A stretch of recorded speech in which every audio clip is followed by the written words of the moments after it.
I think the good thing about Twitter is you can make it your own world. And for everyone that's on Twitter, it's just your world. And I think that's the most important thing about Twitter. Like Twitter got all types of hustles on it, you know what I mean? Like, you know, people be like, yo, Clef, where's born, man? I can get you 100,000 tweets in 2 weeks, man. You know what I'm saying? Just call this number right here. And I'm like, nah, I'm good. I think the idea is, if you have 5 people, like these are really your 5 people, and you really feel like y'all connected and y'all can talk about anything, I think that's really the connection. Nice. So how does Twitter and your interaction with this community change the way you think about putting out a record? I mean, you've very successfully put out records in a group, as a solo artist, you've produced other artists, collaborated with other artists, so you know this music distribution business backwards and forwards, but how are you thinking about this? You've got an album coming in January, February. How are you thinking it's going to be different or influenced by Twitter? I mean, you know, we have a whole new model, and, you know, I can't give it away, because I know Diddy's listening, Jay-Z's listening, 50 Cent is listening, and, you know, everybody's looking for the next model, and I don't want to give my model away, because everyone is twitting away right now, you know? But, what I can tell you is, what Twitter has done in the way that I'm going to put out music in the future, it's basically artist direct to consumer. Twitter just cuts the middleman and everything, and it lets you deal directly with the fans. So, which is a great avenue for us artists. Right on. So one of the things you've been doing though is enlisting some of those fans to be part of your crew. So talk to us about how people can help, what the roles are that they got.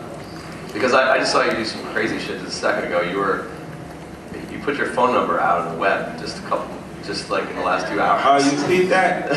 Everybody here got my number? You got my number? I got it. You got me, right? You hit me? I did, yeah. Did you hit me? Oh, you did. You really got my number or you bugging? I'm bugging.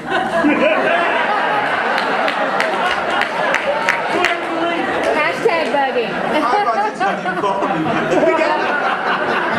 We got it up here. We got it up here. 6755330. We got it right here. Somebody call my number so I can make it. One person. I don't get service. I don't get service in here. Yeah, all we get is Twitter in here. Skype. Yeah, I can Skype. I don't have all that. I'm fucked. You can just talk to him live too. He's here. Yeah, I'm right I know it's uncomfortable for people here. So what we're doing with the new album, the new album is called Wyclef Jean. And despite the fact that we are on a major label, Sony Records, Columbia, I feel that a lot of the promotion needs to come from us in conjunction with the record company. So what I've been doing through Twitter is recruiting the actual real Wyclef fans. So if you sold over 50 million albums in your career, statistically you have to have a few million loyal fans. So what Twitter is helping us do is we're finding these fans and we're giving them tasks, and they're spreading the word that the album is coming out. So they become basically your online street team promotion. And they're the ones that are promoting the new singles. So we have one single called Mr. Auto-Tune, where I'm Mr. Auto-Tune, and if you sing off-key for a small fee, I can make you a celebrity. And, and there's another record called More Bottles, and another record called We Made It. So these fans are basically blasting this out through the internet. Think about it, because a record company ain't gonna have no time to be sitting up there blasting your records like that through the net. So the fans are doing this, and the reaction has been incredible. So basically, through Twitter, we have built our own street team promotion online called The Warriors. You came from these extremely humble beginnings, and your dad was a preacher.